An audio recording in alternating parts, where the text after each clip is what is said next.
Hi, y'all. This is Kristen Chenoweth. Hi, I'm Gloria Stefan. This is Sarah Bareilles. Hi, I'm Patty Lapone. This is Lin-Manuel Miranda. You're listening to the Broadway Podcast Network.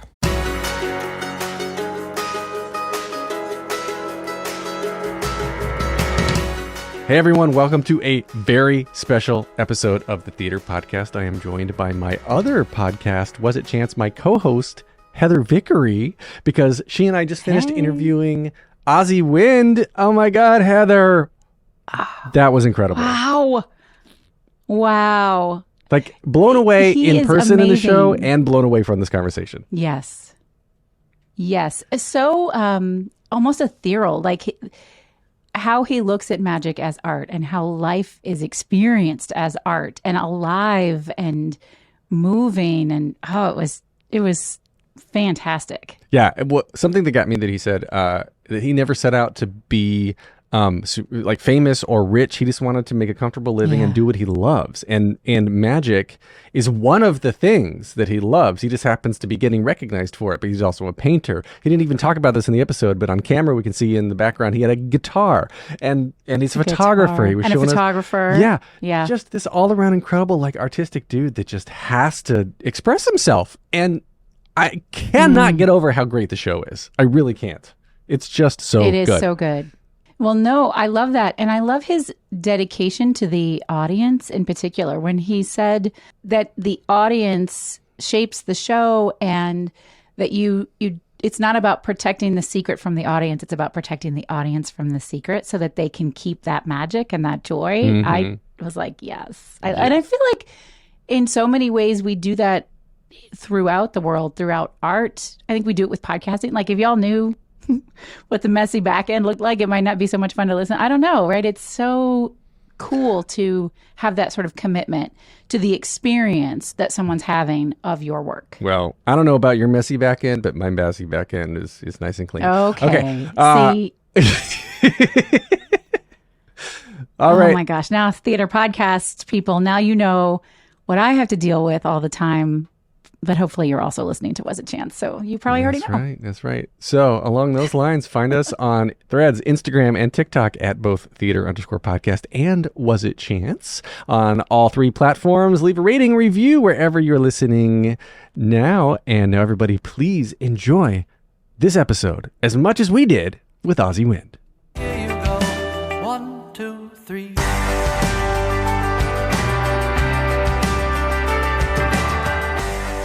In the elite world of close-up magic, our guest today has long been considered a magician's magician. He's performed all over the world, leaving a trail of blown minds behind him, including ours, and has even successfully fooled Penn and Teller. Check the show notes for the link to that video. He undoubtedly has a huge talent, but very purposely keeps his audiences very small and very intimate, bringing his exquisite expertise to the off-Broadway stage in Asi Wind's Inner Circle, which is produced by David Blaine and has been extended like 4 or 5 times. We've literally lost count. Holy cow, Asi Wind, welcome to the Theater Podcast welcome to a joint episode with the Theater Podcast and Was It Chance? Great. Thank you for having me. Hi. And real quick, just so we can set the tone for the rest here, in my questions, do you prefer the term magic or illusions? Whatever pays the bills. The truth is, it's all euphemism to me. Magic is a beautiful word still has. So here's the thing. Illusion also tells you that what I do is not real, right? Because it's an illusion. It's a pretense of something I'm trying to do. Magic is the outcome. It's the effect. The bottom line say, okay, it was magic, meaning it lacks any explanation. So I like both words. I mean, illusion supplies an explanation and also tells you what it is, but magic also tells you that you don't need to seek explanation. It's magic. So I like both. I love that. That's brilliant. I need some form of that tattooed on me somewhere. Like, it's not like magic is the unexplainable. I will sleep on it before you go. I give it a second thought. So our standard sort of beginnings on the episode are just diving back into your heritage and where you grew up and what got. And normally, I'm interviewing Broadway performers of like what got you into theater and what got you performing. But I love your story, which you tell a little bit of in your show as well. But if you don't mind, can we get into sort of your beginnings? And I think you were born just outside of Tel Aviv, Israel, right? Yes. It's a city. I'll be honest with you. Every time people ask me where you're from, I always lie. I say Tel Aviv because that will end the conversation. It's clean and clean cut. If I just say the name of my city, it's Hulon. Just to say Hulon, they go. Hulon. They immediately you see the face like, okay, good. Like they don't want to ask any more questions. So it depends what kind of conversation I want to have. I grew up in a city called Hulon. Amazingly, it's the fourth biggest city in Israel. Yet, it's not a tourist mecca. Nobody goes there. It's very family-oriented. There's some cool museums in there, by the way, like a museum of art, just design, unbelievable. It's adjacent to Tel Aviv. So I could literally walk. It will take me an hour and a half, but I could walk to Tel Aviv, which I did as a kid. I walked a lot. I've been to Tel Aviv. It's a great city. Unbelievable. Yeah. So Asi, Asi Wind is your stage name, right? And that is something that we learned from you in the show. Are you willing to share what your birth name was and maybe why you made that change? Of course. So my real name is still Asi. People think that's a made-up name. It happens to be quite a common name in Israel. Asi Betesh. And I pronounce it the way we said it's Betesh. In Hebrew, we say Asi Betesh. In the truth, at the beginning of the show, I say, I changed because it's too hard to pronounce. And then I confess that it's a lie.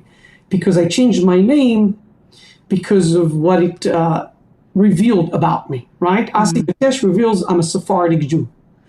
And it is true. I talk about it very briefly in the show. I don't go into detail, but I say, being a Sephardic Jew back then in Israel was considered low class. And the problem was I believed it as a kid. Mm-hmm. It really is, like, we're not going to go into a history lesson here, but, there was a lot of aliyahs, a lot of immigration that came from Europe.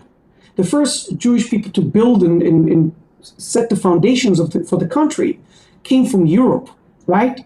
And then, after the Holocaust, of course, lots of people fled and came to Israel. So Arab Jews, Sephardic Jews, came later when they realized we need to populate this country. And I think it was Moshe Sharet, one of the ministers of Israel, says, guys, we need quantity, but not at the price of quality. Something to that degree. Like, that's how he treated it. Ouch. Wow. So Middle Eastern music was not played on the radio. Everything that was cultural to people like me was really suppressed, and they tried to convert us to what's the word I'm looking for? To make us basically Islam? Like them, to make us more European, right? And some of the people, maybe of my generation, thought that's a good idea. And I'll tell you a quick story if you don't mind. So my parents listened to Arabic music, right? I was so ashamed of it. If friends came over and heard it, I would be like really ashamed. I would be embarrassed. So for years, I pushed it away from me. And then I went to acting class. And they said, you need to come and sing a song, but it's a song that activates an emotion. So I said, what will be better than bringing a song I really hate? And it was an Arabic song by a very famous singer, Kulthum, one of the biggest singers of Egypt. She was the biggest diva, right, of the Middle East. Like, impossible to get a ticket. She was more powerful than the president of Egypt, right? So I took the song, went to my grandma, who I loved dearly. She passed, but I still love her. And I said, Grandma, teach me the words. I want to understand how to pronounce those words in Arabic. And in the process of learning the song was Inta Omri, You Are My Life. That's a very, very beautiful song. So I learned the song and I fell in love with it. And it was the first few steps of me embracing my culture in understanding that these are my ties to the people I love. Like the cooking of my grandma. I would pay a lot of money to eat her food again. And that food relates to where she came from, relates to her heritage, to the language, the music. And it's amazing that it took me so long to say, I'm proud to be who I am. And my name is a residue of that. So, Well, I guess leaning into being yourself and expressing yourself, finding a love for magic probably did not help your reputation so much. Like, what was that journey to feel first say, oh, I like that, I want to learn more, and then B, I want to do it and I'm good at it. Well, So I feel like it's two different paths. so yeah, magic. I always say, they say, so how did you become a magician? I always say I was young and stupid. And it's true. It's true. I really believe that my biggest luck was that I fell in love with it at the age of 13. Because if I was any older than that, if I was a teenager or closer to my 20s, I would give it more realistic thinking of, oh, can this be a livelihood? Is this prestigious enough of a profession to do? If I was start to think in those terms, I would not be a magician. But when you're a kid, you go, I love this. I'll do it. There's no, the cerebral mind is not active enough to shut down this pipe dream, dream pipe. Is it pipe dream? Pipe dream. Pipe dream. Yeah. I'm dyslexic. Okay. But a dream pipe is actually a really cool concept too. Like, this is my pipe. You're gonna lay that. My dreams keep pouring out of this pipe I over make here those in type my of mistakes all the time. I love it. Because I'm dyslexic, I switch things all in Hebrew too, by the way. I love it. It's not wow. Wait. So you're actually dyslexic? oh yeah. Does that help or hinder the card tricks? Like, because you're dealing with numbers and stuff. I guess it doesn't matter. Yes and no, because I think because magic is very muscle memory, it's easier. But data, reading, I could not read until second grade. It was really tough for me to read. Learning a new language, the fact that I'm talking to you in English right now is a miracle.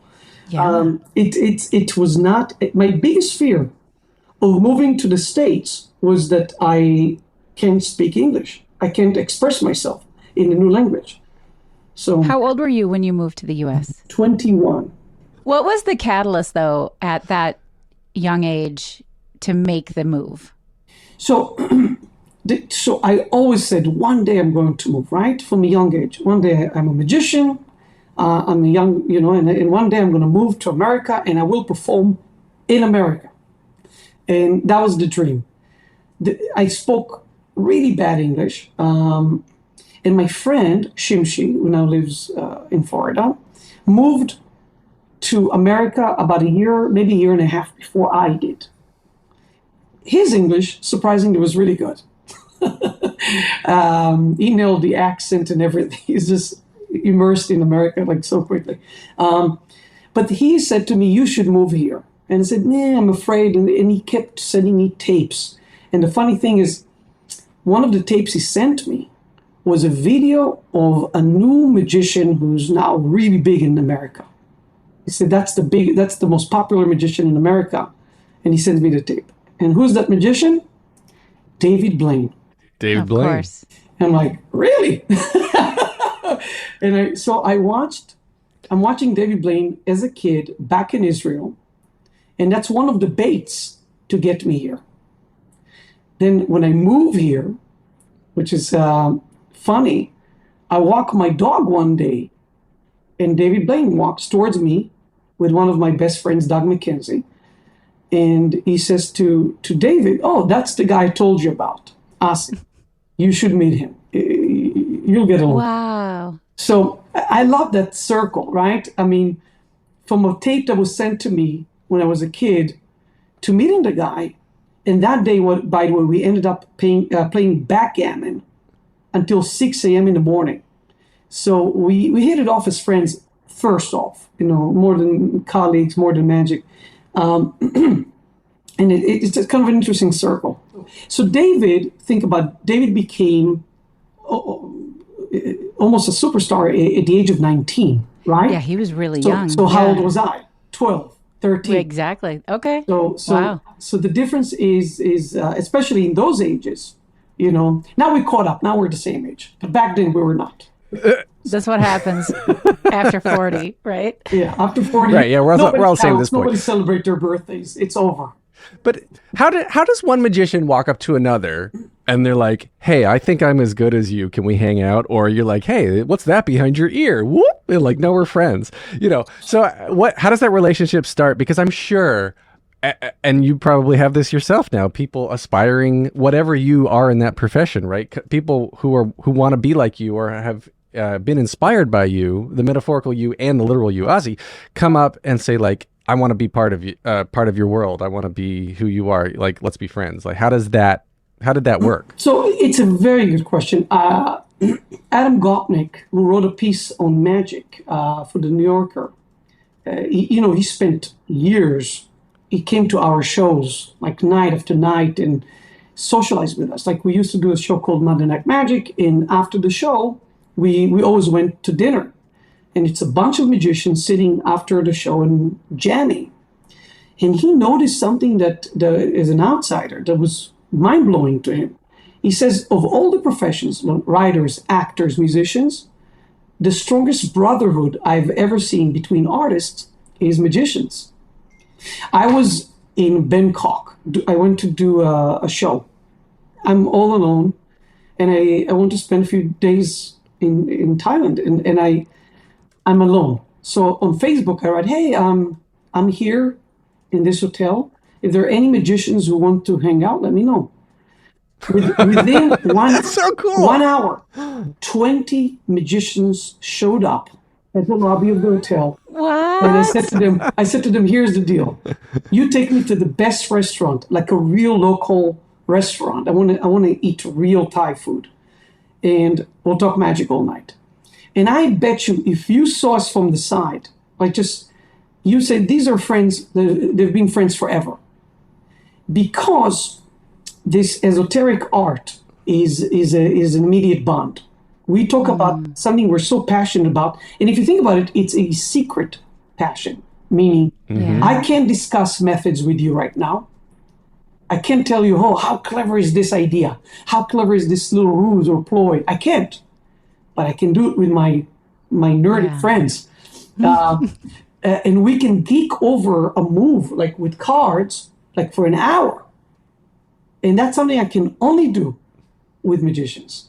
So there's something exclusive that I can, an experience or interaction that I can only have with my fellow magicians.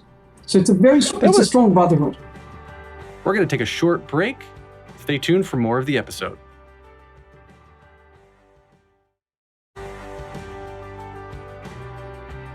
That was something I was going to ask. Was like if there's anyone who knows, who is allowed to know the secrets, if they're assistants or whatever, because like you think of, the Siegfried and Roy kind of brought a lot to the forefront in the layman's minds, right? Because it was this big Vegas show, and they were this big couple that just did, these partners in crime that did so many things, and then Chris Angel, of course, is this giant performance artist and whatnot, as much as he is an illusionist.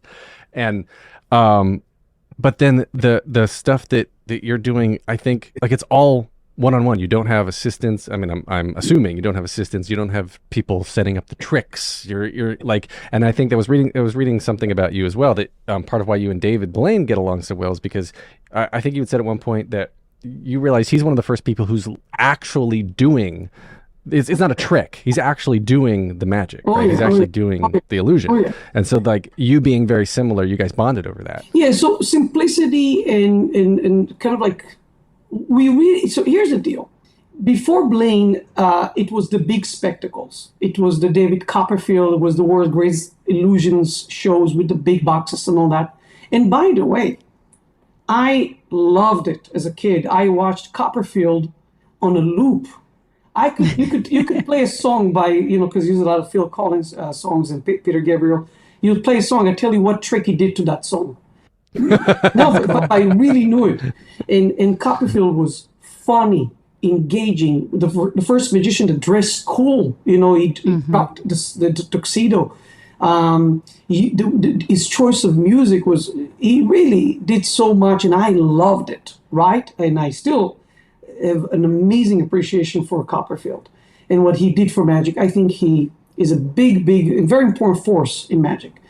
And then when Blaine came to the arena, somebody wrote, it's a negative review, and I keep telling Blaine it's not a negative review.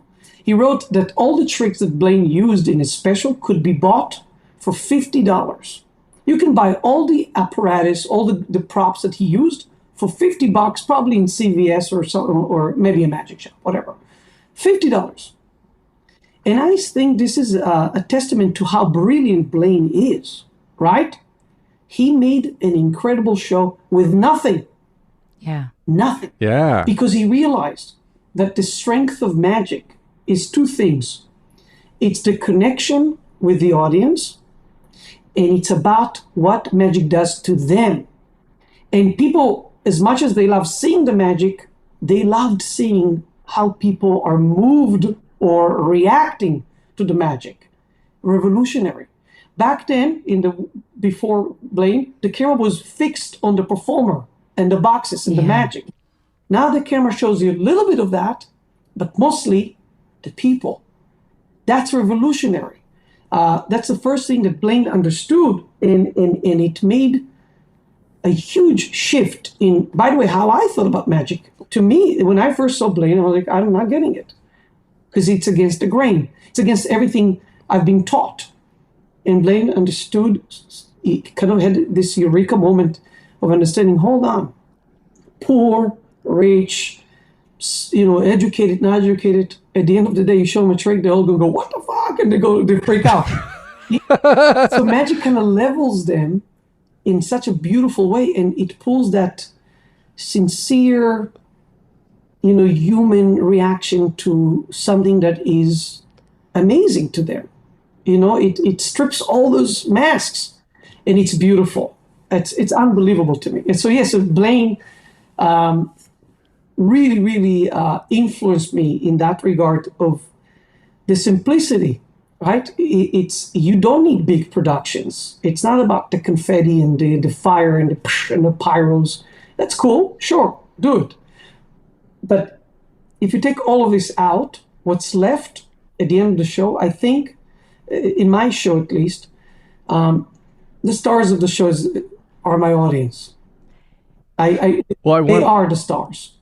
Yeah, I wanted to get into that next because the format of your show, it like you're sitting at the head of what I would equate to be like a round poker table. Yep. Like there's felt on the top, right? Yeah. And the audience is literally seance table. Yeah. It's a seance table. Yeah, it's a little bit bigger. I guess a seance table. Better. Yeah. I just watched Haunted Mansion twice last week. It's on my mind. So you're at the seance table with the audience members who are literally shoulder to shoulder with you. There is nowhere to hide. There's nowhere to do, like whatever. I don't even know what to call it. It's not misdirection. It's not tricks. It's legit as magic. Let's call it magic. It's legit magic. All right. I don't know whose soul you sold yourself to, or who you sold your soul to, but we'll get to that later. But it's insane because I love this ties into the Penn and Teller bit a little bit too, because I think I equate a little bit to what they do. And they're like, Lear, we're going to explain how we're doing it. We're going to explain exactly how this trick works. And then you do the trick and you explain it. But within the trick, there's like 3 layers deep of more tricks that all of a sudden that nobody is expecting. And still, like in the explanation of the trick. Yeah. Anyway, I'm going to stop there because I wonder too, Penn and Teller is, they brought the comedy to it for me, and I think there's a lot of that when I watch watched your show, Heather and I, that we were like, this is so funny. It's So it's not only engaging. great storytelling, Yeah. but it's comedic and it's good magic, right? And super intimate. Yeah, very intimate, right? So the Penn and Teller part of it, where did that influence you at You're all? tapping on three things that each of them are. I got so much to ask. I it's love one this. of I Slow love this. down, Alan. Let Asi talk. I want to respond to all three things. The first thing you said is that I'm shoulder to shoulder with people in my show, and you're right. I'll tell you a secret, a showbiz secret. If I do a show and I invite somebody on stage, and that person I don't have a chemistry with them, it's not working, right? You know what I do? I say, thank you so much for coming. Go back to your seat. We need another person. And I swap them. I do it in a very, elegant and humane way. I spend a Humane. Yeah, we don't kill them. I don't kill them. I don't suck. poison Go them. back I to don't your slap them. No. But the truth is, I will not prolong this encounter if they're not good, right? If they're just not the type to participate, So I say, you know what? We had fun for the minute and a half. Thank you so much for coming. How about you? Right? People do it all the time. By the way, it's true. If it just doesn't work, you go with somebody. And by the way, in my show, that's all I do. I'm trying to find the right people that I know will work with me. Right? In my show, I don't have that privilege. I'm basically surrounded by 13 people of the inner circle, which is the table. That's a it. seance table. I need to get along with these people no matter what. If the person is the guy who's just not wants to touch everything and he's or things like he needs to say something every minute and be funny as well. And this show has taught me so much about, because at first it freaked me out. I'm like, oh my God, I just had two people and they're the worst volunteers I've ever had, right? I'm stuck with them for an hour and a half. And then I start to realize that's the beauty of it. It's like you walk into a train, and it's a 3-hour ride, who knows, and you're sitting next to a guy. That's the guy I need to deal with, all right? You can ignore him, can have a conversation, make the best out of it, right? And that's what this show taught me.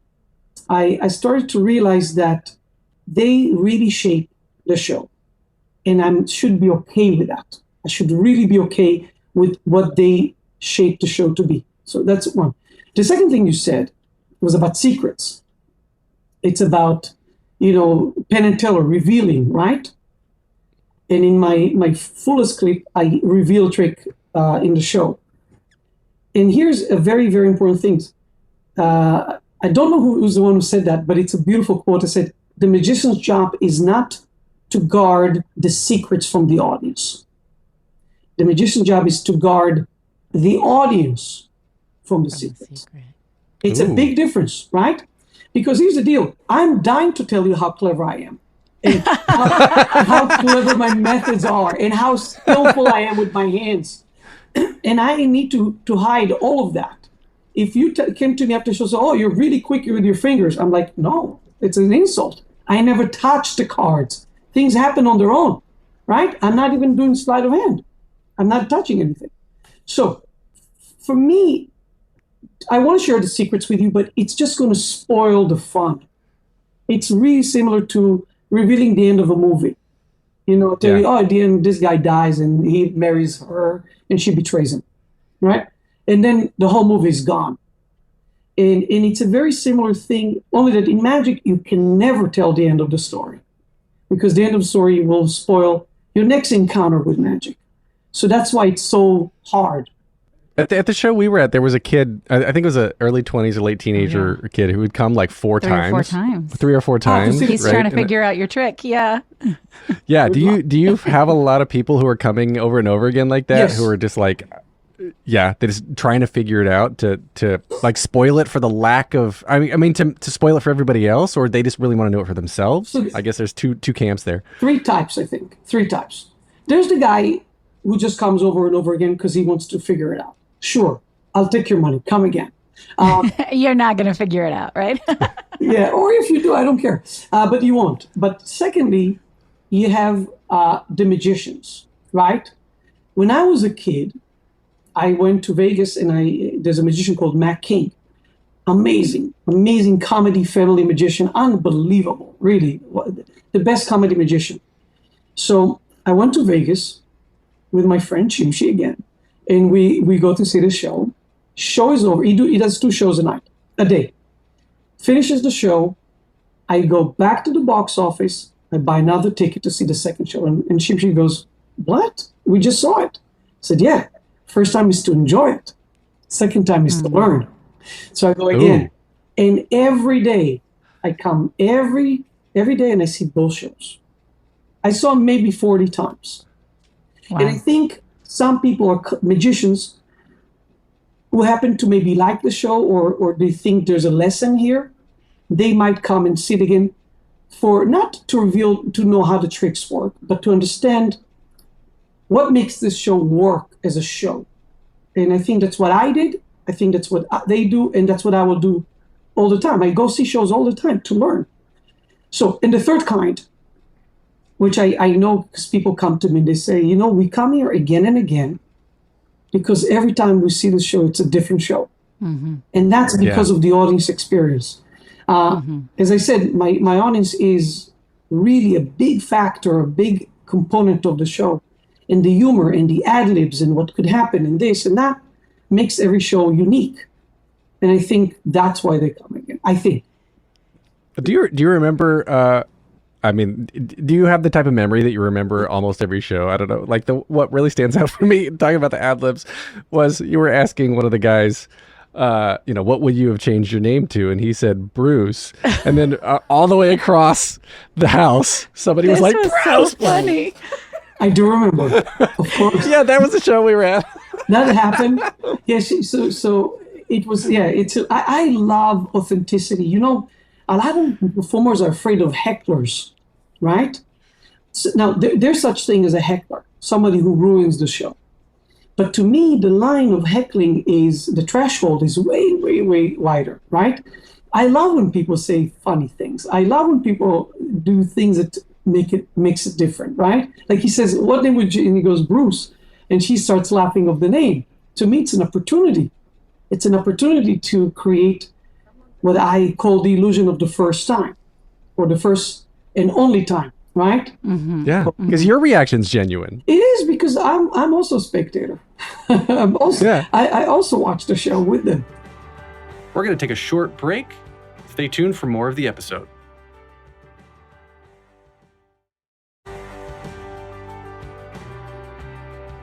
So, Asi, in your show, and I'm so curious what led you to making this choice. Instead of just a deck of cards, you use a deck of cards where each of us as audience members write our name on the cards, which of course adds a whole nother layer of, well, we didn't do 2 of them. We only did 1. So he doesn't have 2 deck, that whole... It's a unique card. It's not a trick so deck, unique. What led you to creating that? I mean, it must be hard. It has to be hard. It's wild. It's so cool to watch. Yeah. I don't know if the story is going to be glorified or diminish it. So we'll see. I went for a walk in Central Park with a friend of mine, Michael Blau. And he's asking me, "So what are you doing?" I said to him, "I'm going to do the Magic Castle in Hollywood. I have not performed there in 10 years. It's a club for magicians in Hollywood. Beautiful. It's like Hogwarts. And there's rooms, close-up room, parlor, stage, and people come. And there's 4 bars, a piano that plays on its own, a restaurant. It's unbelievable. It's an unbelievable club. So, and you can go and see shows. And I performed there in my early 20s. And then for 10 years, I couldn't do it because of shows and whatnot. And then I said, that's it. I'm going to go do it. So Michael Blau asks me, "So what are you going to do at the castle?" And I said, "I don't know, just some tricks. I don't know. I'm going to improvise." And he goes, "That's not good enough." So he says, "You have to do something special." So I take my phone, and on my phone, I have lots of notes for shows. So I go through them, and there's a note that I wrote many, many years ago. Do a show where the audience creates a deck of cards, and the whole show is done with that deck of cards, with their names. That's all I had. And he goes, "That's really cool." Now, the show needs to be 22 minutes. at the castle. So we go home 2 weeks before the show, by the way, 2 weeks. We put together, make hybrids of tricks that I really know well, but I convert them to this language of a deck of cards that's made of people's names. And I think it's a cool idea, right? I go to the castle and I'm performing, and slowly there's a buzz. Everybody wants to see this show, and it's only 30 people in the room. There's a line of 3.5 hours, people waiting to see this show. Wow. We hit a full capacity. It's a record at the castle. 7 p.m., no one can even get in. And I go, holy shit. I mean, this idea is better than I thought. It was really almost by luck. I did this idea, and it took kind of a life of its own, right? And it taught me that there's more to it. So I started expanding it. I did 40-minute version and then all the way to an hour and a half. So it was a long journey, but the seed was at the castle just before the pandemic, 2019. Oh, right. So that is the timing then. And I guess during the pandemic, I mean, You practiced? I guess was practice, yes. But this is, I think, David's first producing endeavor, right? So was it during the pandemic when you're like, well, what do we do now? I guess when we come out of the pandemic, let's do this off Broadway. Like, where did that sort of chance come into play there, or I guess manifestation, Sure. for lack of anything better? Yeah. I tell you something. I'm not ambitious at all. I'm not. I'm really not. I'm really not ambitious. The only thing I can say is that I have an appetite to do things all the time. I can't stay still. I'm closing the curtain because this is better. I paint, I take photos. I need to do something, right? I have many hobbies, and I hate the word hobbies because I take them so seriously. Even coffee, I'm a barista. Me too. I'm a barista at home. I have a machine, and I grind, and I measure, and I time it, and I like to do things thoroughly. I'm very detail oriented. So I never really had an ambition to become famous or rich or. Sure, I want to make a living and live a comfortable life. Sure. I want to perform. Sure. So I tell you the story. It's a very interesting story. Winston Simone is my agent. His father, oddly enough, also named Winston Simone. Talking about names, his father really took serious thinking about what to name his son. So Winston Simone Sr. Was Ricky Jay's manager for 30 years. Ricky Jay is one of the greatest magicians of all time. And Winston Simone Sr. was representing him and managing him for 40 years maybe. Anyway, Winston Simone, I paint, and I painted Ricky Jay, and he wants to buy a print from me during the pandemic of Ricky Jay to give it to his father. And I'm like, okay, good. Give me your address and I'll send it to you. And he says, oh, well, you don't mind if I come pick it up in person, do you? I said, okay, that's odd, but sure. So he comes over, him and another mutual friend of ours. I've never met Winston. Never. First time I meet him. Wait, Winston Sr.? Winston, That's or the son. agent? The son. The son. Okay. The son. And he's tricking me. And I don't know. He has a ploy to he comes over allegedly to buy a print. Yes, maybe that's the intention, but he has a secret agenda. So he says to me, so wow, I've seen your Foolish clip and this and that, and I'm very impressed. And I don't know that he's an agent, a talent agent. I don't know that. I just know that his father is a manager of Ricky Jay. That's all I know. And I give him the print, and he says, so what's your plan? I said, I don't have a plan. I'm going to do this show, and I'm doing this corporate gigs, and I'm doing this. And I want to do a little close-up show for like 20, 30 people in a club, maybe on the weekends. And he says, well, why don't you let me help you? I'm like, I never had an agent. I turned out every agent offer I've ever had. But for some reason, this guy clicks with me, right? I said, sure, let's talk. And meeting to meeting to meeting, and all of a sudden, my dream becomes bigger, but not because of me, because of them.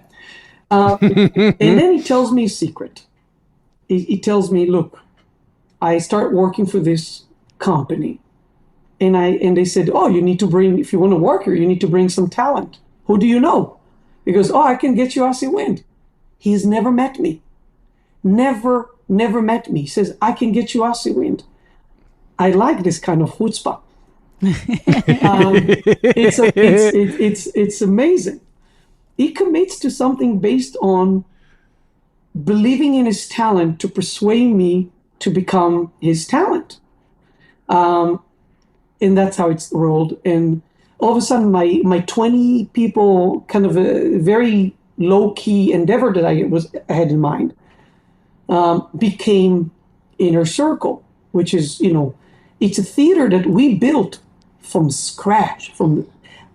I don't know if you know much about it, but just to create this curve, like to have people in a circle, is way more expensive than if we just did straight lines, right? Of course. And it took a lot of engineering and thinking to create this intimate show. What Winston allowed me to do was really beyond anything I was aiming for. So that's why I'm saying I'm not ambitious. I needed someone with more ambition than me to push me there. And that was Winston. Well, if he wants to represent a podcast, we've got a couple for him. Oh, he'll make your podcast. We're here for it. He thinks big. I think very small. I'm like, I just take my camera, take photos, and I'm happy. What I think is so fascinating about that is you're just so passionate about it. And you're like, oh, yeah, cool. You want to give me a venue to do this work or try this new thing or build this new thing. Yeah, like you're just going to go all the way in. But it's not about anything other than, at least it appears to not be about anything other than your desire to pursue this passion that is magic. Correct. Absolutely. Or whatever you're passionate about. You're right. Look, the thing is, I cannot half-ass anything. When I do something, I like to do it right. I'm very, by the way, I drive my team nuts on everything, on everything. Like, I studied graphic design and art, and the poster, so much back and forth. I'm sure they're going to go, leave us alone. We just want to do it this way and it's over. And I'm, well, the spacing is wrong. And this, I'm really, I'm never happy with anything. So to me, sure, we're doing it. Let's do it right. And to me, that's it's a curse because it comes at the expense of many sleepless nights in aggravation and frustration because I want to be great. And I tell you something that's very it's something I don't share much, but for example, some nights there's a couple of spectators in the show that really are not good, like they're annoying or they're not good sports, they're not fun. And by the way, we did a ratio. They're a very small percentage of shows like that. It's like 1%. And what really annoys me about that, it's not them. It's the fact that they're ruining it for the other people.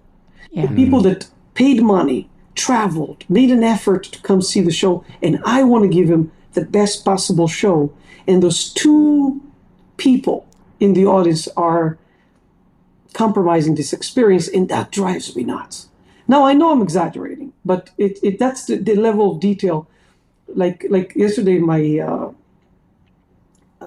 brother's fiance, I said to her, there was somebody came to review my show, and he looked like he was miserable.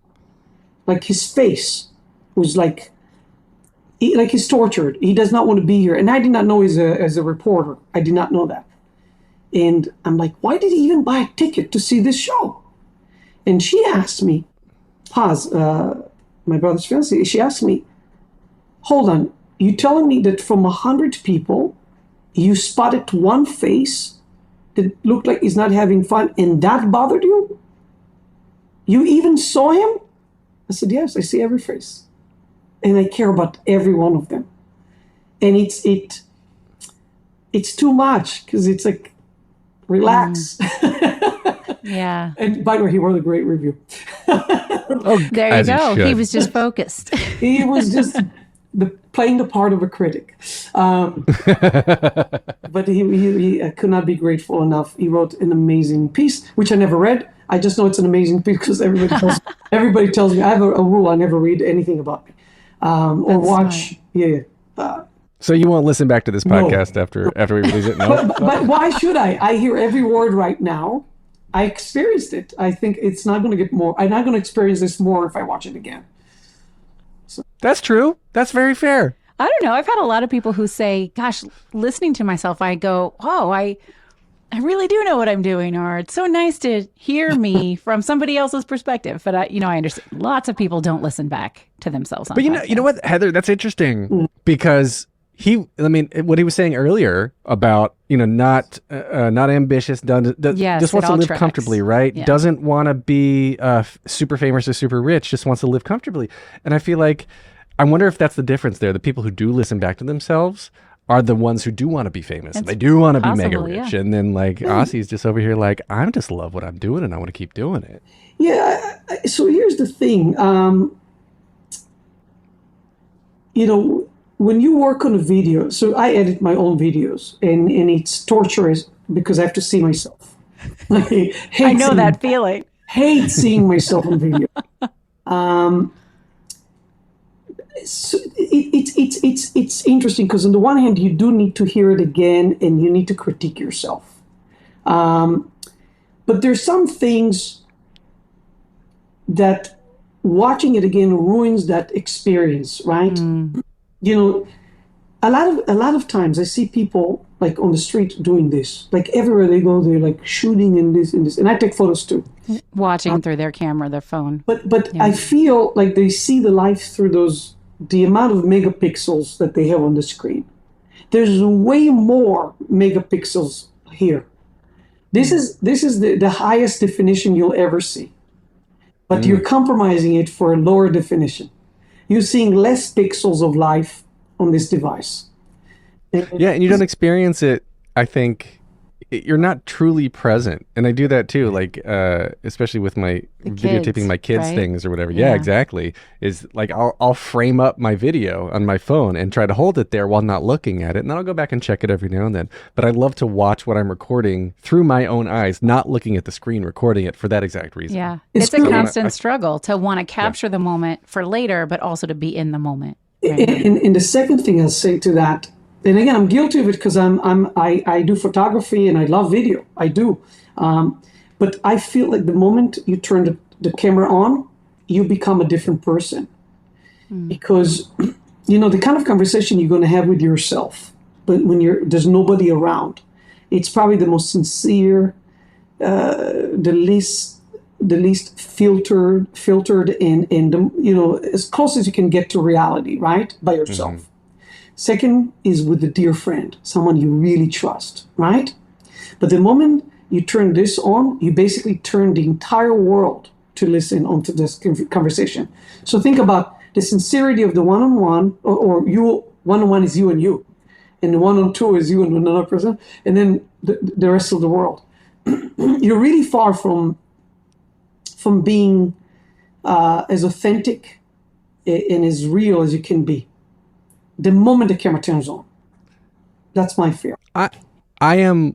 It's not lost on me that we're getting a discussion about authenticity and realness from a magician On video. It's on video. on video. video. But that speaks to who you are as a performer and how you perform. Yeah.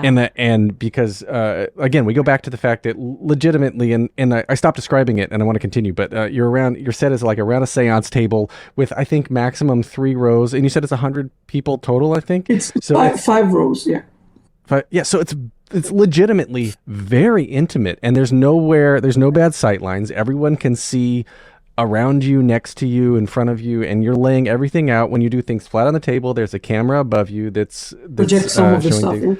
Yeah. It projects it. Yeah. That's very cool.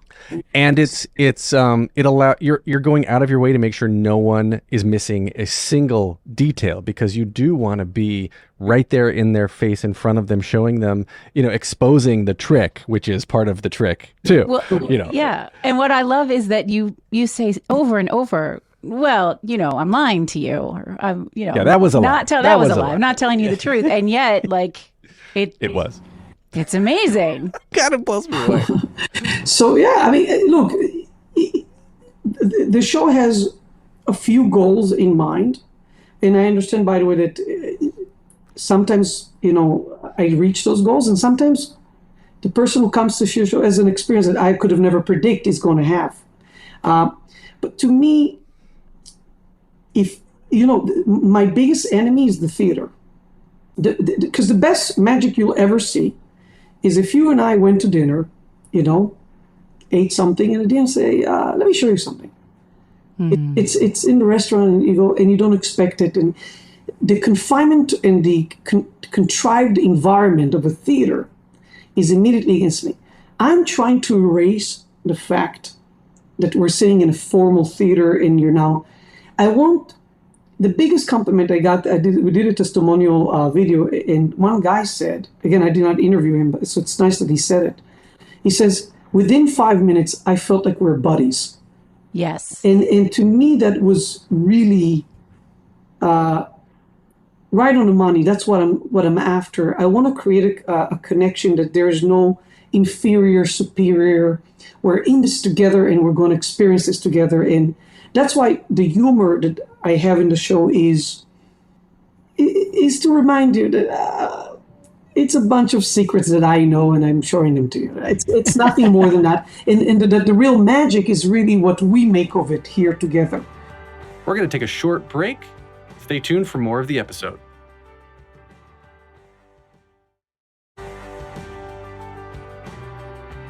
I grew up on I don't name anybody, but some magicians were like very dignified, and the posy and all the flourishy moves and blah, and to me that's so pretentious, and so all these moves, it's like who are like they're conjuring. Who are you fooling?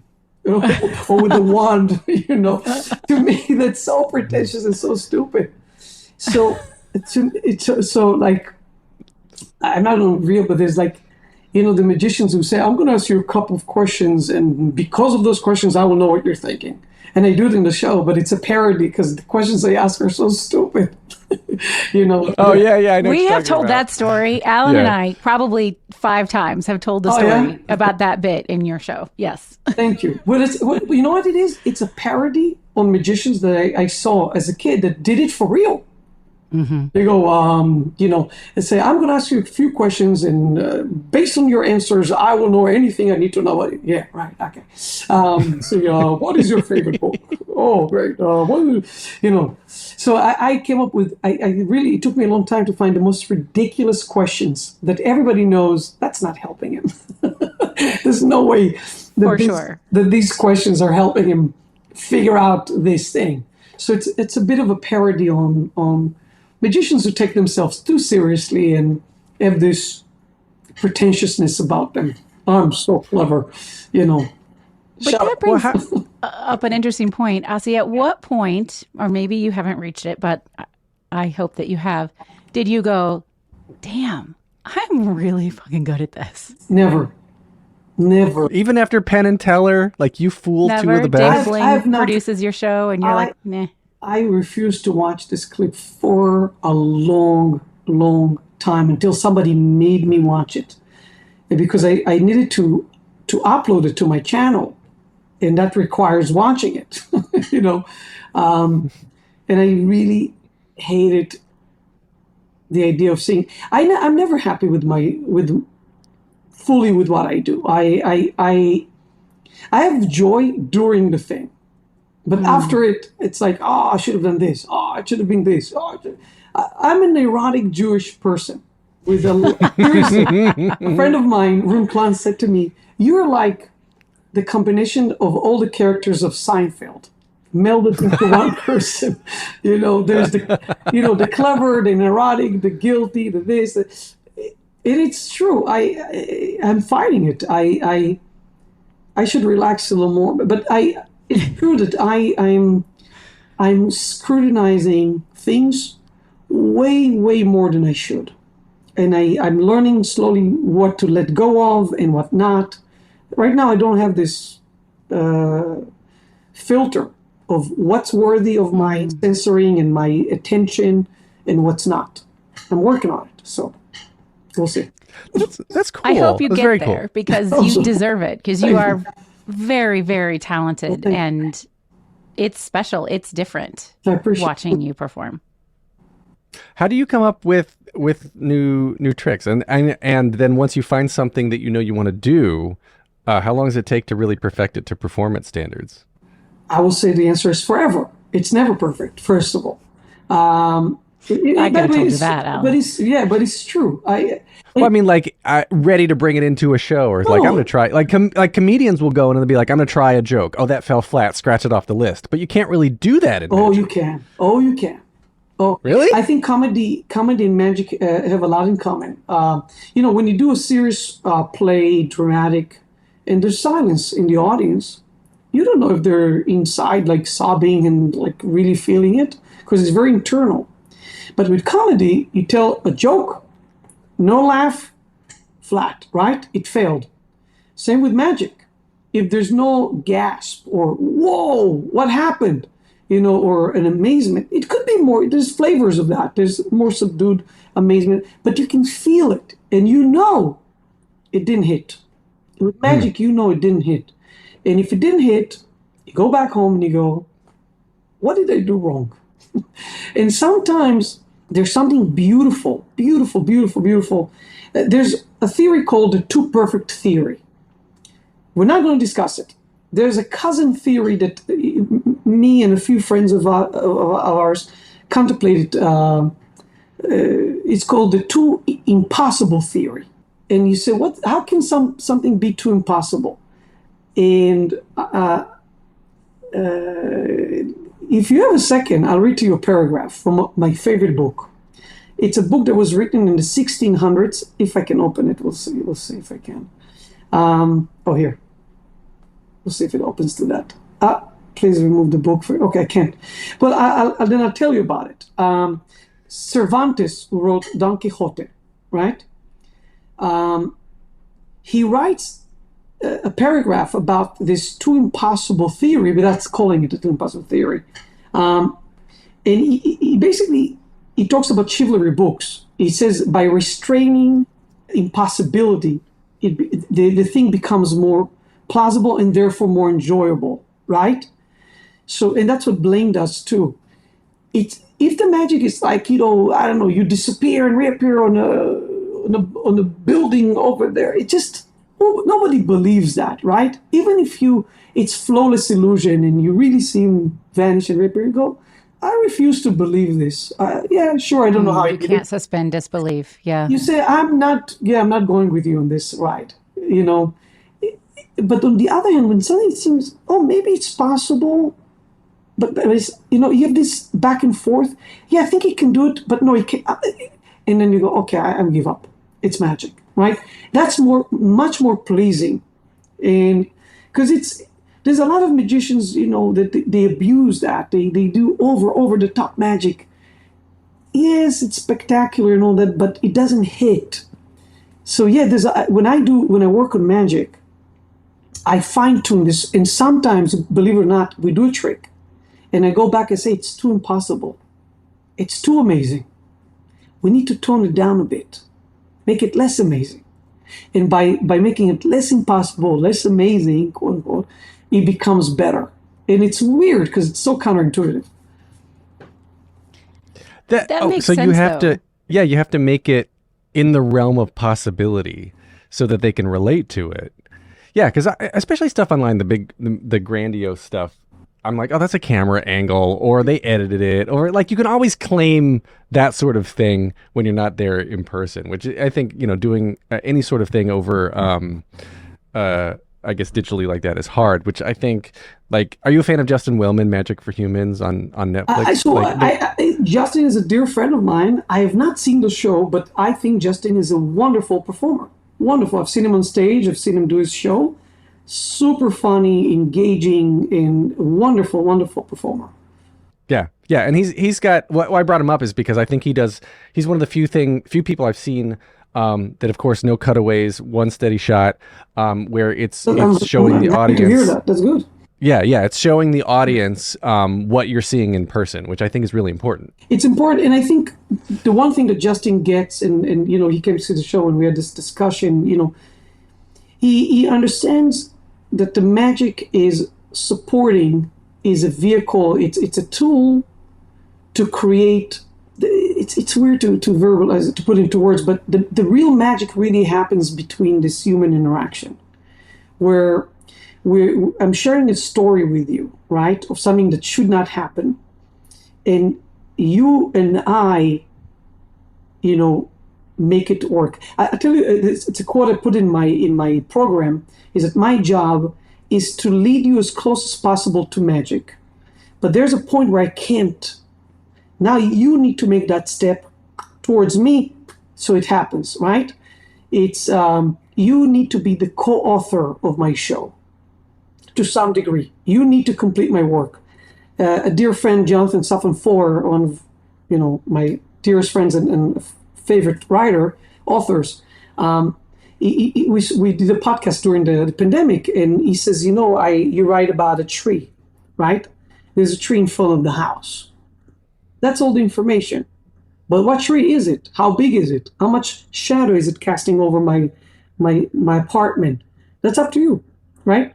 And that's it was Stephen King who said is that good writing starts with the author's imagination and ends with the reader's imagination. Ooh, it's beautiful, right? You really need those two things to meet. I feel the same thing about art. When you go to a museum and you see a piece of art, you can say that the piece is all spelled out, meaning the composition, the colors, everything. But I think that I've seen, I'm a big Vincent van Gogh fan, or Lucien Freud, and every time I see the same painting, I experience something different. Why? It's a different day. The weather is different. My feelings as a human being, different. I'm angry, I'm happy, I'm this, I'm that. Who am I with? Am I with somebody who's as enthusiastic about the art as I am or not? Am I in the role of showing him the art, or am I an equal? All of these things will change the experience of that. And the light, the natural light mixed with the light of the museum will change the effect on the painting too. So even something as static and as fixed as a painting is a moving. It still moves. It still has a life, and I love that. To me, I love it too. Wow. I think I feel like you see art. Do you watch Foundation on Apple Plus? No, should I? Apple TV Plus. No. Yeah, I think you should. I mean, it's just Alan consumes a lot of media. I do. It's based on the books that were written, I think, in the late 50s. Don't quote me on that. That influenced George Lucas to write Star Wars. But there's this mural wall that the pigments they're not alive, but they move. And so like when you paint with it, the pigments sort of move around as you're painting. And it's kind of this running through line of the whole thing. But that's how I feel like you see actual art. So I don't know if I see it. I'm influenced by art, and because of my appetite of painting and taking photos and performing and all that, I always try to see the thread. What's in common to those things, right?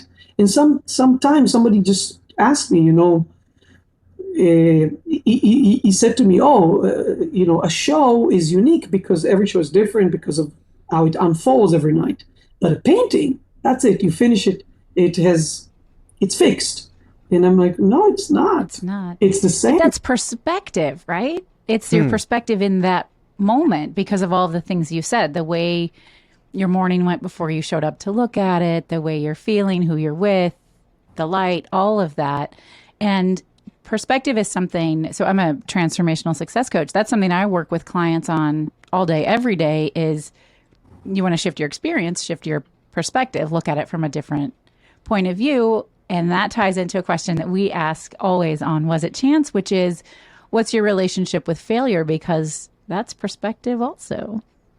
Absolutely. And when I look at those eyes every night, those 100 sets of eyes, I understand that every person in this room brought his day with him. Mm-hmm. He's sitting in the audience, but he's the product of his life, of course, and the day and the day he lived that day. Maybe that day he got fired. Maybe that day he got dumped, or maybe that day he got married, or they're bringing that experience to my show, and they're seeing the show with those feelings and with those emotions. So as I'm aging, I'm becoming more and more sensitive and empathetic to my audience, and in how careful you need to be. Even though the humor is very buddy and it's fun and it's not, there's a bit of chutzpah in my show for sure, but I strategically really respect my audience in their sensitivity to anything, right? So it's my goal is that they walk away feeling great, really, really great. Well, we certainly did. Oh yeah, I'm still feeling great. It's all coming back to me in this conversation I too. Let's do it again. I'm gonna come back. I want to talk about that part, and then this part, and then that part. So, So Asi, what is your relationship with failure? Daily basis. Failure. Wow, failure is a big part of I fail all the time. But again, as you spoke about perspectives of failure, failure used to mean something else to me in my 20s than it does to me in my 40s. Failure sucks. You're human, and it's going to hurt. But the way I harvest the failure today is very different in what I learned from it, and I'm not good at it. I'm not going to say I'm good at it. I'm just trying to really learn from it. And a lot of things that would render as a failure in my 20s, now they render as life. It's the DNA of life. It's the... I hope, I'm probably not doing it as well as I want to do it, but I'm trying to not even call it a failure. Yeah. Because it's very easy to label things success, failure, but the binary nature of this is misleading, I think. Because I agree. Because what's a 10 show, and what's there's a million shades between the perfect show and everything beneath it, right? So does that mean it failed? I don't know. So as I told you before, that I'm starting to learn, because I'm fixed with the audience I have, it's the audience I have, I can't send them back to their seats because that's it. So I'm starting to embrace the fact that every show is unique because of this arrangement of the people who came to that show, and they're going to create a show that's unique. I can like it, I cannot like it, it doesn't matter. That's the show. It's a special moment. So I think when I make mistakes, I'm very quick to say, okay, how do I prevent it next time? What do I learn from this? And what is this failure has taught me? So I think I'm good at that. I'm not so good at accepting imperfections. The pursuit of perfectionism is just impossible. Mm-hmm. And that's interesting to designate the difference. Yeah, there is a difference in imperfection and quote unquote failure. Yes, I agree. All right, so 3 standard closing questions that I ask everyone to wrap up my theater podcast episodes. These are simple questions I put in air quotes. The very first one is simply, what motivates you? I'm going to answer this the quickest I can. I've thought about it for a long time, but the theme I see that every time I see a person who does a mundane thing, something very simple, but he does it with the most love and care and attention to detail, it's a turn on. It's like, wow, that's it, right? Doing something simple, mundane, but doing it as if that's the most important thing in the world keeps me going. I'm moved, I'm inspired by that. That's why when I see a great performance and I go home, I need to go work too. I need to go do my thing now. Or even, I don't care if it's somebody who makes art with I don't know, matches, but he treats it like it's the most important thing on the planet. He's my hero. Yeah. Oh, that's beautiful. Okay. What advice would you give to your younger self and younger people listening now, starting out down a similar path? Relax. Relax. That's great advice. Take a breath. It's okay. It's okay. Enjoy the journey. I don't think I don't have something better than that cliche. It's literally find that balance of, and it's the hardest thing, of pursuit of perfection and enjoying the journey. It's if you make a hybrid of the two, you're the winner. If you can aim for the perfection, which you'll never achieve, but at the same time, enjoy the journey, accept it as a journey, accept the steps, accept the fact that it's. By the way, I tell you a quote that sticks with me forever. I went to School of Visual Arts, and my graphic design professor, I'm blanking on his name, said, "Don't strive to be a good artist. Strive to be a better artist." Because good as an end. Now I'm good. Better, it means I'm only better than yesterday. It's ongoing and it's forever. And it's the mantra that kind of like, okay, I'm not a good magician. I'm better. I know I'm better than I was in my 20s, than my 30s. I know. I didn't reach good. I'm better. So to me, To quote, it's a good again, to quote Andre DeShields in his Tony acceptance speech, the top of one mountain is the bottom of the next. Yeah. You got to just be better. Yeah. I can remember my oldest daughter when she was running track in middle school, and she was terrible. She was always the last one.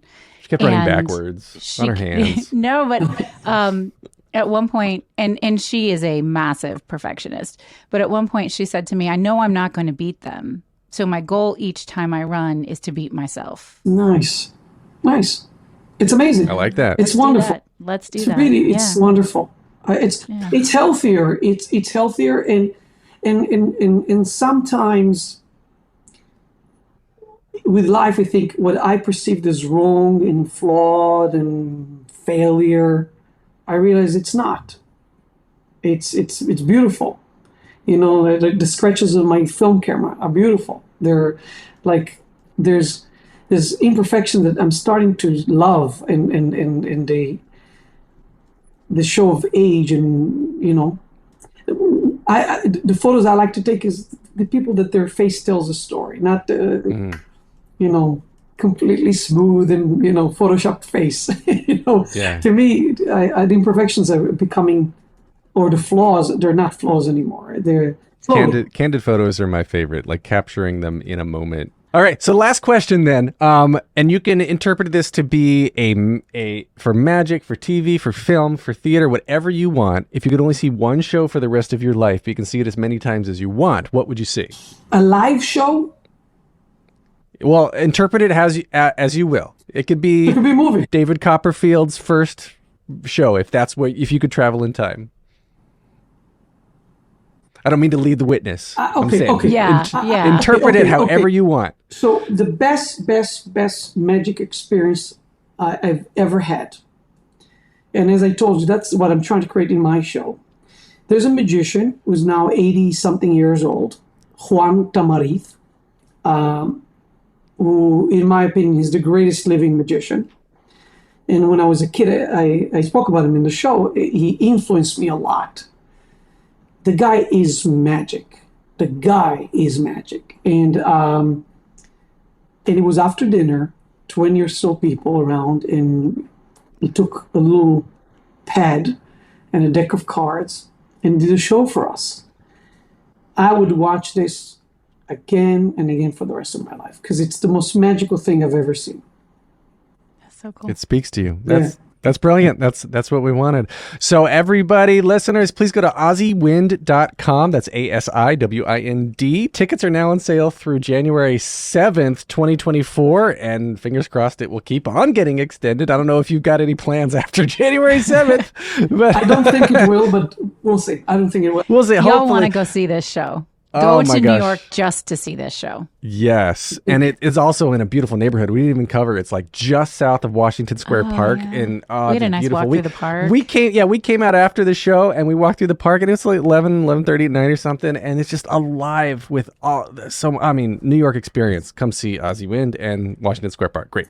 Where else can we find you on social media? Do you do the social game? I do. I am on Instagram, Asi Wind, ASIWIND on Instagram.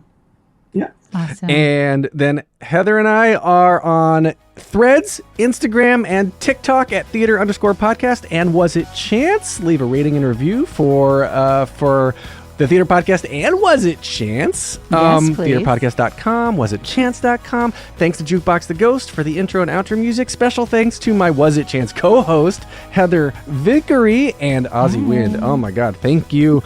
Most of all, you've spilled all your secrets without spilling any secrets. And I know, right? How do you do that? Brilliant. It's so cool. So brilliant. This was great. Thank you for joining us. You guys, thank you so much. Bye-bye. Take a deep breath, make the world a little colorful.